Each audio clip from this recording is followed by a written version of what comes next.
I was originally going to write a long spiel about how doomed the slideshow commentary community is, but if you've watched my first two CC videos, you already know that. I may be a man of pointing out problems, but I'm also a man of solutions, so with that goal in mind, I've decided to list the 6 ways the commentary community can be saved from itself.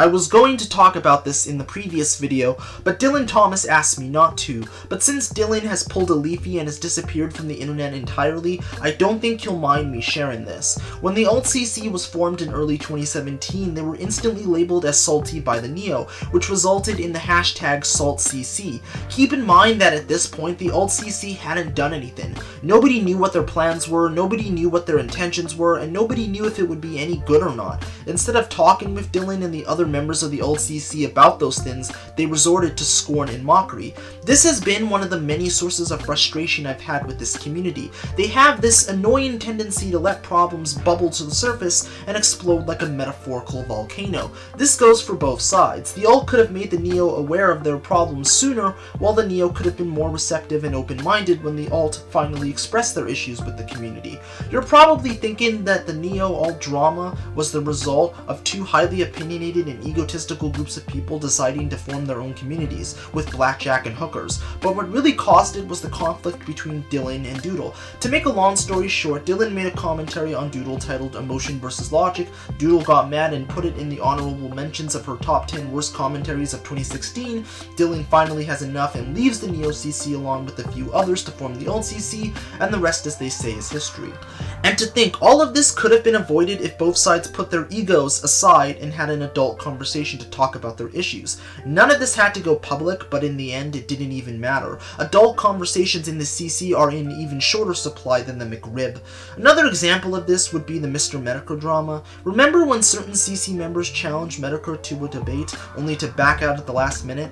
To be fair, I'm not criticizing Caden and Dylan for defending Doodle. What they did was perfectly understandable. If your friend is being attacked, you're going to defend them no matter what, because that's what friends do. My issue was that they talked a big game about debating Medicare only to back out at the last minute. I'm not sure why they thought backing out was a good idea. The already negative perception of the slideshow CC became even worse and gave everybody the impression they were cowards running away from a debate because they were fearful of criticism, despite building their entire careers off criticizing other people. Now, we all know this is not the case and that this incident was not representative of the CC as a whole, but let's be honest, nobody outside of the community actually believe that.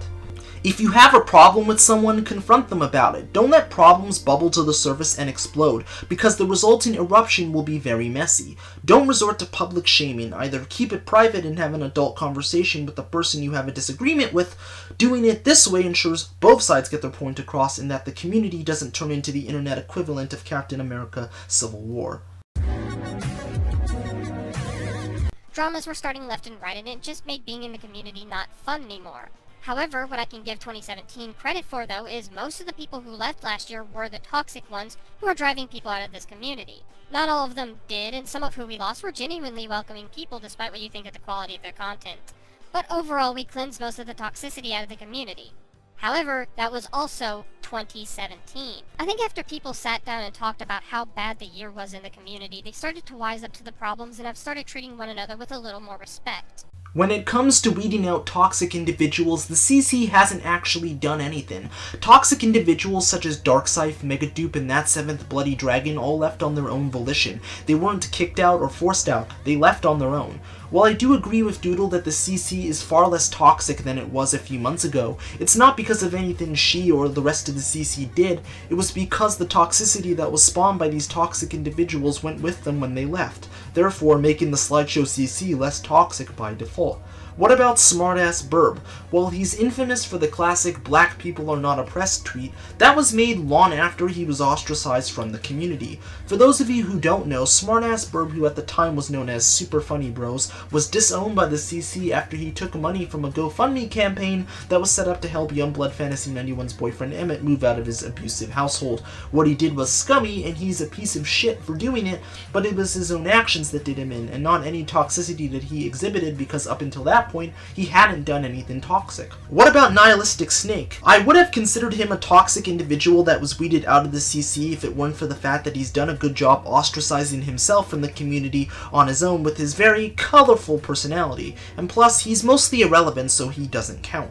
What about a Linny Guy 34? While he made some mistakes and did some things he shouldn't have been doing, I wouldn't classify him as toxic. The point I'm trying to make here is that it's disingenuous to say you've weeded out toxicity in your community when you haven't done anything of the sort. If you're actually serious about fixing toxicity, you should weed it out when it happens instead of sitting back and doing nothing and then later claiming you fixed the toxicity problem. Don't take credit for something you didn't do, because that misinforms thousands of people that you actually did something when you didn't actually do it. And when you consider the Slideshow CC's negative reputation, misinforming people is the last thing they should be doing. Doodle Diapers has been run into the ground over the last 2 years. Mr. Metaker made fun of it, Turkey Tom made fun of it, That Seventh Bloody Dragon made fun of it, hell, even I made fun of it. But how did it stick as an embarrassing stain on Doodle's reputation? The real reason why Metaker was able to steamroll over Doodle and make her look like an idiot was because she took it far too seriously than she should have. Instead of ignoring it or going with the joke, she decided to respond in a serious manner, which was the worst thing she could have done because she pointed a big red arrow at herself that basically said if you wanted to make fun of her, you could, because Doodle Diapers was a sore spot. It was her metaphorical chink in the armor. As you can probably imagine, this only emboldened the trolls that were attacking her to keep doing just that. And on top of all that, her repeated denials that she had a diaper fetish only made the situation worse. It was the equivalent of trying to put out a fire, but instead of using water, it's whipped cream mixed with mom's spaghetti. Let's cut to the chase. Everybody knows that Doodle has a diaper fetish at this point, but you know what? That's okay. I can assure you I don't care, nor does most of the CC, because everybody has their own kinks and fetishes they're into behind the scenes. As long as it's not illegal and as long as it's not hurting anyone, then who cares if you have a diaper fetish? Does it detract from the overall excellence of your content? No, in my opinion it doesn't. What someone does in the privacy of their own home is nobody's business but their own. However, when you openly express your support for fetishes on a public forum, it becomes fair game for anyone to criticize. Let's be honest, the Doodle Diapers nickname is never going away. It is something that will stick with Doodle for the rest of her career. So at this point, she might as well just embrace it. Because as the saying goes, what doesn't kill you makes you stronger. After all, your channel has continued to grow even with these revelations. At this point, there's no shame in being more open about it. Your channel won't suddenly die tomorrow, not unless Metaker makes another video about you, but that will probably never happen. Embrace the weird, because what doesn't kill you makes you stronger.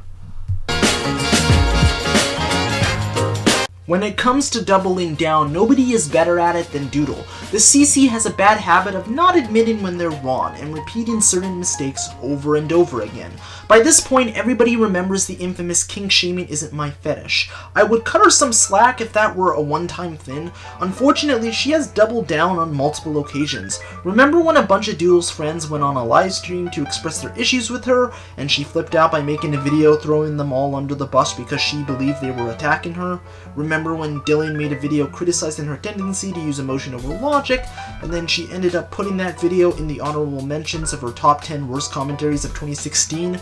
Remember when That Seventh Bloody Dragon made a commentary to troll Doodle hoping she would take the bait, and she ended up putting the video on her top 10 worst commentaries of 2017 as the number 2 entry?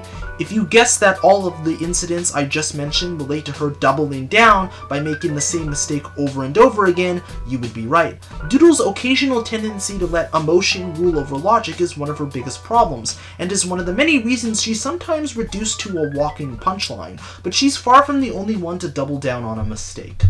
My main point throughout that entire drama was that Dylan should have used sources that went against Ryan's point of blacks still being oppressed because of, quote, recent cases where black people got unjustifiably killed and police officers suffered no consequences. Dylan should have used relevant sources to counter Ryan's points instead of using stats. Okay, fair enough, but you should have made that point clear right from the jump. If that was really the point you were trying to make, not only was it not made very clear, but it was also communicated poorly. The entire clip gave everybody the impression that you and everybody in the live stream were triggered SJWs that were mad that Dylan was criticizing Ryan Senpai, and misinformed fools that had no idea what they were talking about.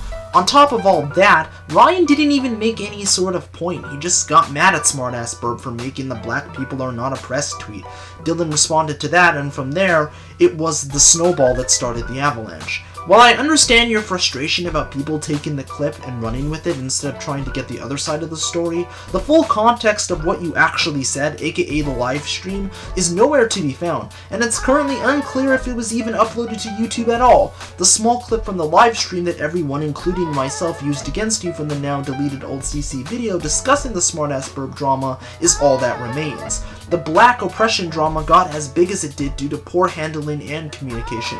Regardless of which side you were on during this whole thing, I think we can all agree that YouTube Dude's response shouldn't have been done on a live stream, which he himself admits was a mistake. I will admit, I shouldn't have brought that drama up on a gaming livestream with other people who were out of the dark on that drama, but that doesn't give you any excuse to be a bunch of fucking sheep and only take the alt-CC side of that drama while being blatantly ignorant of the other side. I still have to classify this as doubling down because while YouTube Dude admits that the livestream response was a mistake, he still criticized Dylan for using stats instead of using sources to counter Ryan's points when he hadn't made any. It was just a knee-jerk response on a live stream. So while it wasn't a full-on double down, it was a half-hearted double down. Either way, doubling down is something you never want to do. Don't ever double down on a mistake. If you make a mistake, acknowledge it, correct it, and then move on. Trust me, there is no shame in admitting when you're wrong about something.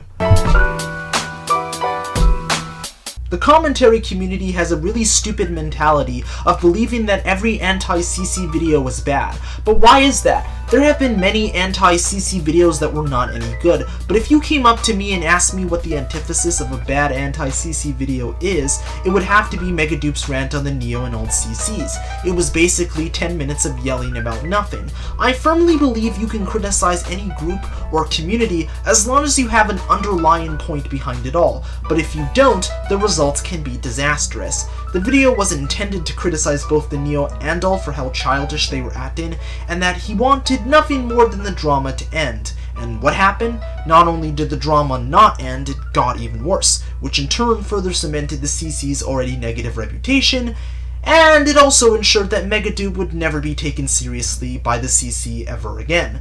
And most importantly of all, it further solidified the CC's belief that all anti-CC videos are bad.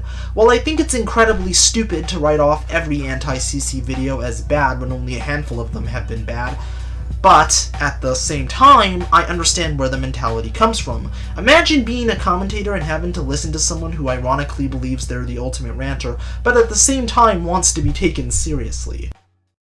In fact, I challenge every commentary community member right now.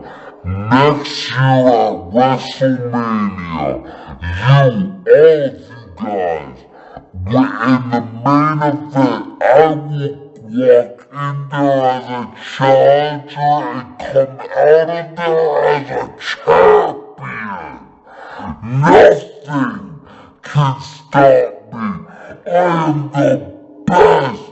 I am different from everybody else, and I am the ultimate fucking ranter. This is a problem that not only exists outside of the CC, but inside of it as well. My friend the Dark Commentator, who these days goes by the name of Kanu, announced that he was making a commentary about the accidental doxing drama involving Sugar Pie, and as you can probably imagine, he was shit on for it. Some CC members had written off the video before it even had the chance to get made and had proclaimed it was going to be terrible because the drama had been done to death at that point. They didn't wait to see what he had to say, they didn't wait to see if he had a unique take on it, they just blew him off like he was nothing, and the video never ended up seeing the light of day. And if you think that's bad, just look at what happened to Darkseid for simply making a trailer that teased his then upcoming CC video.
backlash became so widespread that Ryan Rhino Mills himself had to tell people to calm down.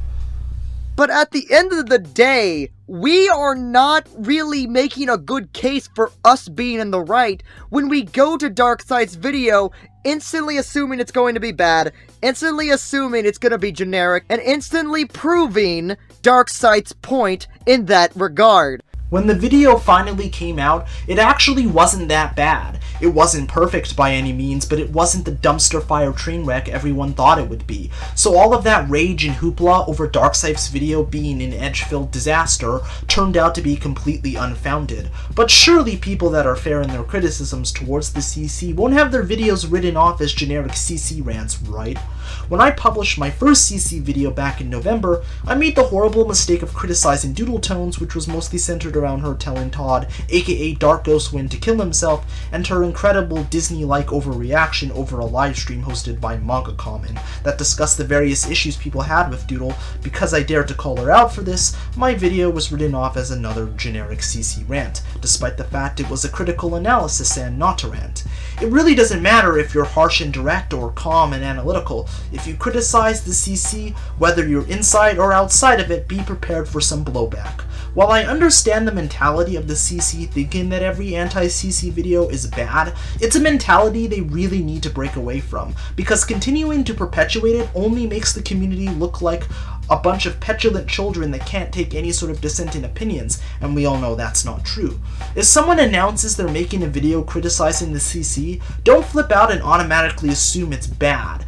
Give the person in question a chance and actually listen to what they have to say. If you go into an anti-CC video with an open mind, you might actually like it. A point that YouTube Dude made in his video on the CC that I agreed with was Doodle and Akleroth making the mistake of giving attention to Menaker, who at the time was planning to make a video series on the CC similar to the one he had done on Channel Awesome. This was something I didn't even think about or consider. At this point, everyone knows that Menaker is a bit of a shitlord provocateur that's not afraid of ruffling feathers and stirring up trouble for the purpose of having a good laugh. He made that tweet to purposely rile the CC up, and you know what? It turned out to be surprisingly effective. While I understand that the CC is terrified of Menaker because of his ability to efficiently cut through his targets like a hot knife through butter, giving him more ammo to use against you if he ever decides to actually make a CC video series was not a good idea. While I understand why Doodle and Akleroth did what they did, they should both know you should never respond to trolls, because all they want is attention. Now, I'm not saying Menaker is a troll, but he is someone that likes to stir up the pot from time to time. Instead of doing the sensible thing and ignoring him, they instead decided to tell everyone in the CC to ignore Menaker publicly on Twitter, which is about as smart as dressing up in a bear costume and sucker punching a random woman in the forest. The CC went into total panic mode, with some members deciding to private their videos because they were fearful that Menaker would use it against them. But in the end, it didn't even matter because the proposed video in question never actually happened, so all of that panic and anxiety was all for nothing. Another example of the CC not picking their battles well is the whole controversy involving that 7th Bloody Dragon, more specifically Doodle's reaction to it, which was a whole new kind of oversensitive I never even thought was possible. The only reason Dragon made that commentary is because he knew he could easily bait Doodle into responding, which is exactly what happened. I can understand not liking the video because you were tired of people calling you doodle diapers, but to put it on your top 10 worst commentaries of 2017, and at number 2 no less, was absolutely ridiculous and gave everybody the impression you were oversensitive and reactionary, which is not a good look for someone that built their entire career on criticizing the works of other people. And who could forget Digital Ty's disastrous commentary on this whole ordeal? I honestly can't decide which is worse, the fact he made it in the first place or the fact he referred to Doodle as Mama Doodle. Believe it or not, I'm not actually upset about the sheer fact that you even dared to call Mama Doodles a he, or the accursed Doodle Diapers nickname. Look, the point I'm trying to make here is that regardless of whether you love or hate the CC, we can all agree that they need to pick their battles better. Learn to pick your battles, because some are worth fighting for while others are not worth the time and effort. I've had a lot of fun examining the slideshow commentary community over the last 11 months. My goal with these videos was not to tear down the community, but to help it improve by pointing out things that I felt were obvious problems. The amount of love and respect I have for this community is enormous, and I can proudly say that the community is in a much better spot than it was a few months ago. Every community has its fair share of issues, and the CC is not perfect by any means, but I believe that everyone should give it a fair chance and not automatically dismiss the entire community as being bad because of a few bad apples. Who knows, you might actually be surprised because there are plenty of great content creators in this community that produce fantastic content. Or you might think it's the worst thing since McDonald's poutine. Either way, give it a chance. After all, how can you say something is bad if you've never experienced it? Hey guys, I just wanted to make a statement clarifying a point that I feel is pretty contentious, and that is the whole controversy surrounding the manga comment stream. My issue wasn't that Doodle defended herself. She had every right to defend herself. My issue is how she went about it. It was far too reactionary and emotional. I've been a content creator for 11 years, and I have learned a lot of things in that time. And one of the things that has always stuck with me is that you should never make a video when you're angry and in the heat of the moment, because videos that are made out of anger usually are not very good. They tend to not end very well, because when you're angry, you don't have the best frame of mind or judgment, so you tend to say and do some pretty regrettable shit. And that's exactly what Doodle did. It just came off way too emotional, way too reactionary, and the stream itself was relatively fine. I mean, it wasn't like the people in it were attacking her personally. They were just pointing out issues they had with Doodle. It was all very constructive. If you don't believe me, I'll leave a link to the stream down below so you can go and watch it. But that's really all that it was, and for her to react in the way that she did was just very cringy and very, in a way, concerning. I honestly think that if she waited a few weeks to properly compose her thoughts and then made a video about it, instead of doing it the day after, the video would have turned out to be much better. I honestly think that was not one of her better videos, and it really is a prime example of what can happen when she lets emotion rule over logic, which is kind of sad because she is legitimately talented. I don't hate Doodle. I think she's very good at what she does, but she's sometimes a very rash decision maker and doesn't think before she does something. She just does it, and I feel like that is something she desperately needs to improve on, because if she keeps doing it, well, she's just going to continue to be a walking punchline. Now, you can agree with me or disagree with me. That's completely fine, but that's just how I see the situation. If you have a different perspective on all of this, please feel free to let me know in the comments down below. I hope that clears everything up and you guys understand where I was coming from when I criticized her for doing what she did. Anyways, with all that being said, this is ThatKidDouglas, aka the Unhero, and until next time, remember to stay frosty and keep it weird.